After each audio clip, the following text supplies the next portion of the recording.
It started with a drizzle, a mere whisper of atmospheric moisture, and escalated into a full-blown investigation into our deck's drainage habits.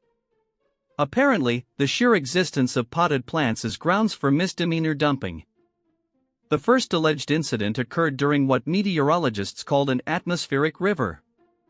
I recorded the deluge, a biblical downpour, and provided weather reports proving that any water reaching the deck below was simply nature doing its thing. But no, the COA saw a crime. I was accosted at my door by a neighbor who seemed convinced that water molecules had formed into criminal entities. Naturally, I filmed her pounding on our door, ensuring video evidence of both the rain and the lack of damage to her property. The footage is pristine. The accusation, however, remains murky. I appealed the first fine with mountains of evidence, weather reports, video timestamps, hydrological diagrams. Their response? A polite but firm refusal to acknowledge that zero evidence means zero crime. It was less a legal process and more an exercise in willful delusion. For the second violation, I had to ask for the date and time multiple times. It was a weekday when no one was home. This wasn't an observation, this was a séance of suburban accusation. I provided pictures of my decks. One is completely bare, a monument to non-violation.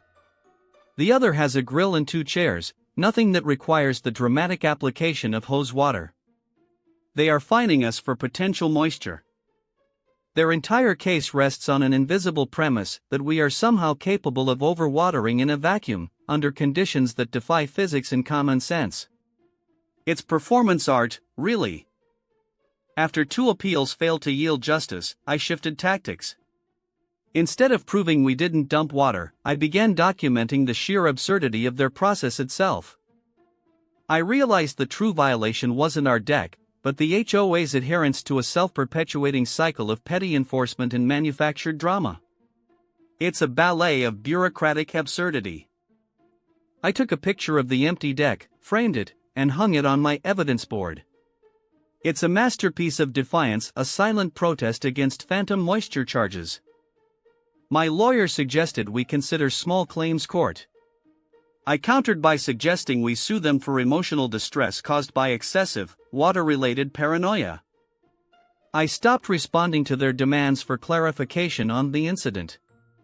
I just watered my plants normally, visibly, and unapologetically. Let them try to find the visible act of life. To the next suburban drama, I will continue to chronicle this absurdity from my deck, a monument to freedom, and a source of zero actionable moisture violations. Stay tuned for more updates on the HOA's dwindling sanity.